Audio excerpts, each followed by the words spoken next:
दोस्तों घुसेंगा star channel में आपका स्वागत है। इस वीडियो में हम देखेंगे गोलीय दर्पण क्या है, गोलीय दर्पण कितने प्रकार का होता है और उससे संबंधित जो उपयोग है उसका उपयोग कहाँ किया जाता है उसका अध्ययन करेंगे। उससे पहले दोस्तों आपसे एक रिक्वेस्ट है, यदि आप चैनल पर नए हैं तो हमारे चैनल को सब्सक्राइब कर लें और बेल आइकन को प्रेस करके ऑन कर लें, जिससे कि सारी वीडियो का नोटिफिकेशन आप तक पहुँच जाए। चलो हम वीडियो शुरुआत करते हैं।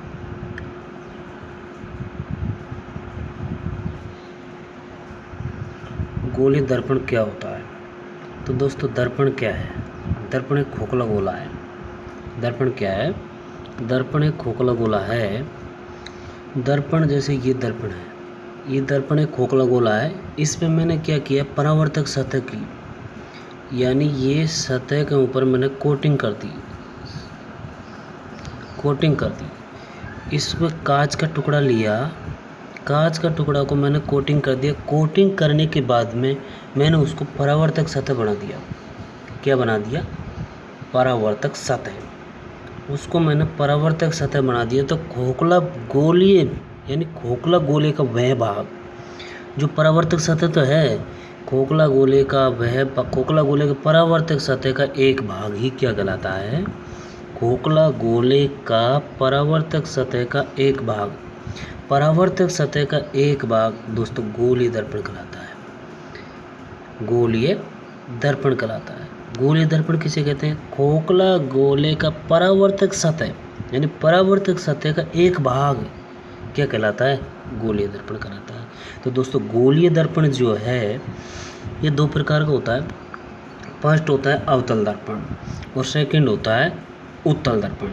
अब हम बात करते हैं अवतल दर्पण की। अवतल दर्पण को हम बोलते हैं कॉनकेव मिरर, कॉनकेव मिरर। तो अवतल दर्पण में मैंने आपको बताया था, एक तो परावर्तक सतह और दूसरी जो है, एक तो परावर्तक सतह और एक वक्रता केंद्र। तो दोस्तों ये सी है। सी क्या है यहाँ पे? सी यहाँ पे वक्रता केंद्र है। क्या है? सी यहाँ पे वक्रता केंद्र है। और पी यहाँ पे क्या है? पी यहाँ पे ध्रुव है दोस्तों। पी क्या है? पी ध्रुव है। एफ क्या है? एफ यहाँ पे फोकस है। एफ क्या है? एफ यहाँ पे फोकस है। तो दोस्तों परावर्तक सतह यानी गोलीय दर्पण का जो वक्रता केंद्र जो है, गोलीय दर्पण का वक्रता केंद्र परावर्तक सतह की ओर, गोलीय दर्पण का वक्रता केंद्र यह है, ये हमारा दर्पण है ये। और ये क्या है? ये वक्रता केंद्र है। और ये परावर्तक सतह अंदर की तरफ है। तो गोलीय दर्पण का वक्रता केंद्र कहाँ पर हो? परावर्तक सतह की ओर ही हो। क्या कहलाता है? अवतल दर्पण। क्या कहलाता है? अवतल दर्पण। यानी गोलीय दर्पण का वक्रता केंद्र परावर्तक सतह की ओर हो, क्या कहलाता है? अवतल दर्पण। और यदि इसके विपरीत दिशा में आ जाए, ये तो बोल रहा है परावर्तक सतह अंदर की तरफ हो यानी उसी की तरफ हो, और यदि विपरीत दिशा में आ जाए तो वो क्या कहलाएगा? वो कहलाएगा उत्तल दर्पण। वो क्या कहलाएगा? वो उत्तल दर्पण कहलाता है।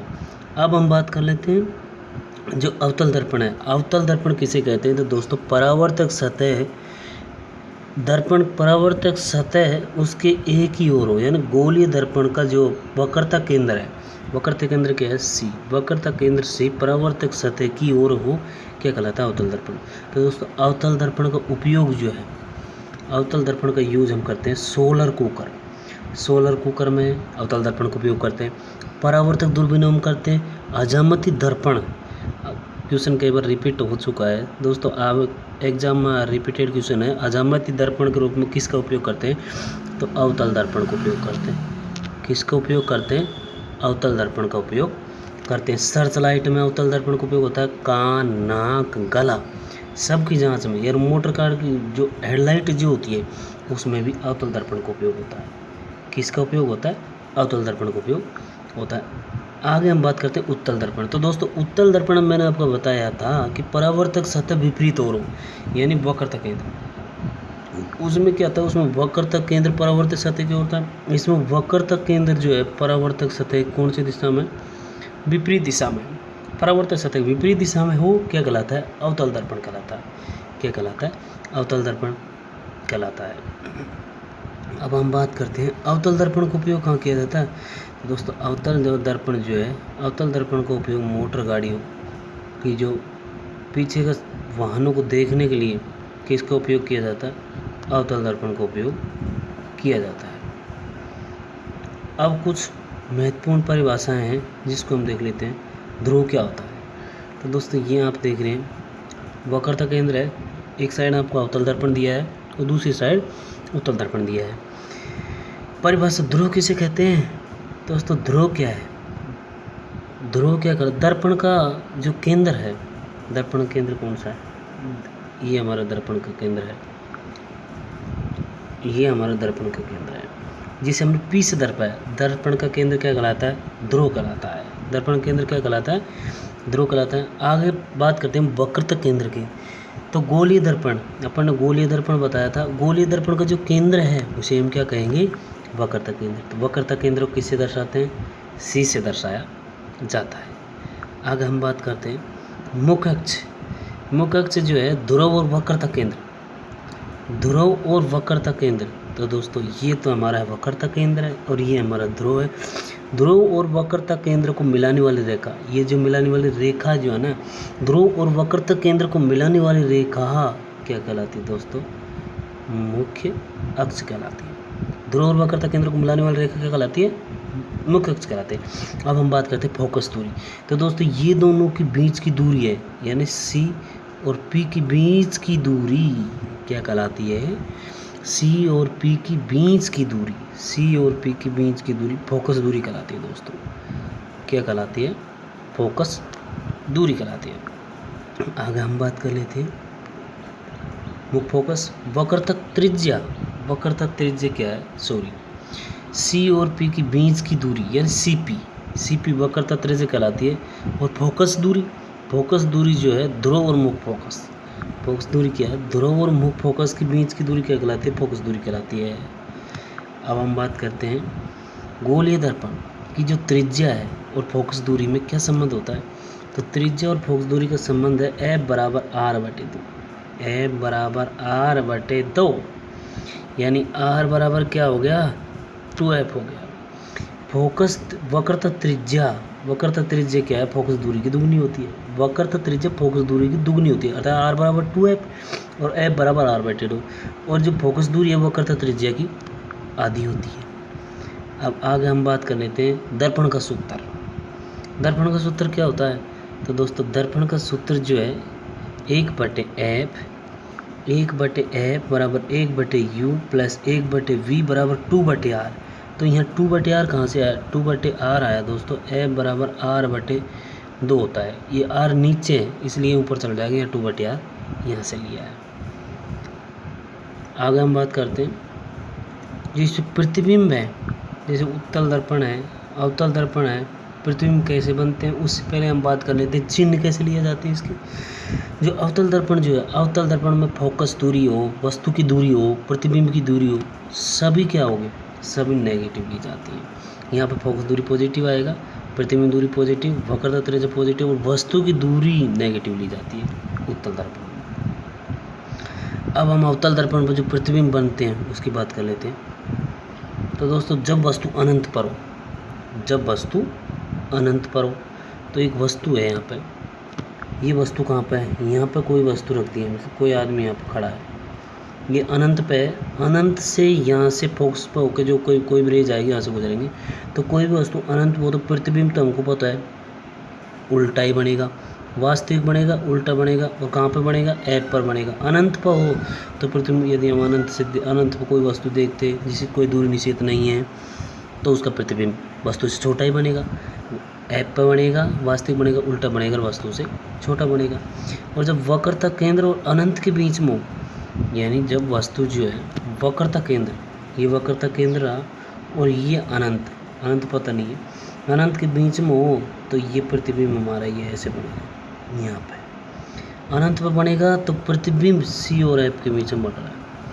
प्रतिबिंब कहाँ बढ़ रहा है? सी और एफ के बीच में बढ़ रहा है, वास्तविक बढ़ रहा है, उल्टा बढ़ रहा है, वस्तु से छोटा बढ़ रहा है। क्योंकि अनंत पर हम देख रहे हैं तो अनंत पर प्रतिबिंब छोटा बनेगा, वास्तविक बनेगा, उल्टा बनेगा, वस्तु से छोटा बनेगा। जब वस्तु वक्रता केंद्र पर हो, वक्रता केंद्र पर हो तो दोस्तों ध्यान रखना प्रतिबिंब हमारा कहाँ पर बनता है? वक्रता केंद्र पे बनता है, ये देखो, और वस्तु के बराबर ही बनता है। वास्तविक और उल्टा तो बनेगा ही। और जब वस्तु मुख्य फोकस और वक्रता केंद्र पर हो, जब वस्तु मुख्य फोकस और वक्रता केंद्र पर हो, तो जब मुख्य फोकस पर हो तो दोस्तों ध्यान रखना, जब फोकस जहाँ नाम आ जाए वहाँ पर प्रतिबिंब अनंत पे ही बनेगा। और सी और अनंत, यानी सी क्या हमारा वक्रता केंद्र है, सर सी और अनंत के बीच में बनेगा, वास्तविक बनेगा, उल्टा बनेगा, वस्तु से बड़ा बनेगा। अनंत पे तो हमको दूर दिख रहा है, बहुत दूर होगा। जो फोकस पे तो वस्तु से बड़ा बनेगा। और जब वस्तु फोकस पे हो तो प्रतिबिंब अनंत पे बनेगा, वास्तविक बनेगा, उल्टा बनेगा।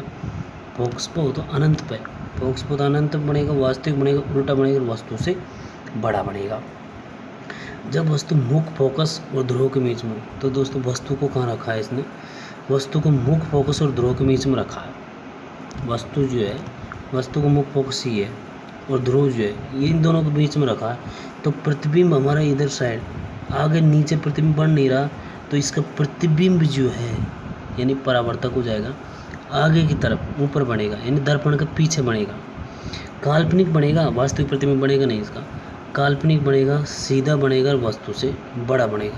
जब वस्तु को कहाँ रखा है, वस्तु को एफ व पी के बीच रखा है, यानी मुख्य फोकस और ध्रुव के बीच में रखा है, तो दर्पण के पीछे बनेगा, काल्पनिक बनेगा, और सीधा और वस्तु से बड़ा बनेगा। अब दोस्तों उत्तल दर्पण पर जो प्रतिबिंब बनते हैं उसके बारे में बात कर लेते हैं। तो उत्तल दर्पण पर जो प्रतिबिंब बनेगा वो हमेशा कैसा बनेगा, उत्तल दर्पण पर प्रतिबिंब हमेशा आभासी बनेगा, यानी काल्पनिक, और सीधा बनेगा, और वस्तु से छोटा बनेगा। काल्पनिक, सीधा और वस्तु से छोटा बनता है, जबकि दर्पण के पीछे जब फोकस ध्रुव है और फोकस के बीच में हो तो जो प्रतिबिंब हो दर्पण के पीछे बनता है। और जो इम्पोर्टेंट जो तथ्य है उनके बारे में बात कर लेते हैं।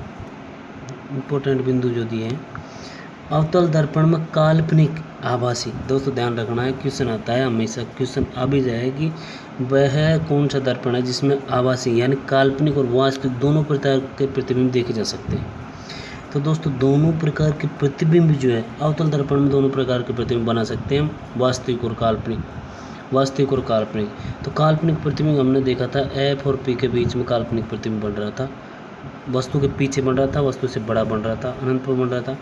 और उत्तल दर्पण में प्रतिबिंब, तो दोस्तों उत्तल दर्पण में जो प्रतिबिंब है वो हमेशा आभासी बनता है और सीधा बनता है, आभासी सीधा बनता है। वास्तविक विधा बनेगा, वास्तविक क्वेश्चन कई बार एग्जाम आ जाता है कि वास्तविक प्रतिबिंब होता है उल्टा, सीधा, बराबर, तो वास्तविक प्रतिबिंब उल्टा होता है। ये क्वेश्चन अगला जो मेन इंपॉर्टेंट क्वेश्चन है, कई बार एग्जाम पूछ लेगा, यदि दर्पण में मनुष्य अपना पूरा प्रतिबिंब देखना चाहे तो दर्पण की न्यूनतम ऊंचाई मनुष्य की लंबाई कैसी होनी चाहिए। पूरा प्रतिबिंब कैसे देखेगा, जब उसकी न्यूनतम लंबाई की आधी होनी चाहिए। दर्पण कैसा होना चाहिए, उसकी न्यूनतम लंबाई, उसकी ऊंचाई, मनुष्य की ऊंचाई की आधी ऊंचाई का प्रतिबिंब होना चाहिए, दर्पण होना चाहिए, जब जाकर वो अपना पूरा प्रतिबिंब देख सकता है। तो दोस्तों आज के लिए इतना ही। ये वीडियो आपको पसंद आई तो हमारे चैनल को लाइक करें, शेयर करें और सब्सक्राइब करें। जय हिंद, जय भारत।